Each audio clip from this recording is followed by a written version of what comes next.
Hello everybody, welcome back. Today as well we have got to another video. In this video I'll show you how you can fix your GLFW error 65542 on your Minecraft. But before that, please do make sure to like our video, subscribe our channel, and yes, without any further delay, let's get started. So if you're having this kind of error on your particular computer or your desktop, then what you have to do is simply have to go through the option of downloading the latest graphics driver. And then once you have got the driver, you have to simply make sure your graphics driver is in the Windows 8 and in Windows 11. Make sure you have Windows 8, 10 or 11 so that can work. Once you have got that, simply have to install it and make it work, and that should solve out your problem. Or if that also doesn't help, then you have to simply reboot your device after installing the driver as well.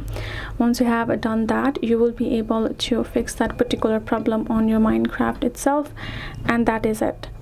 So hope this video helped. Thank you so much for watching. I'll see you guys in our next video.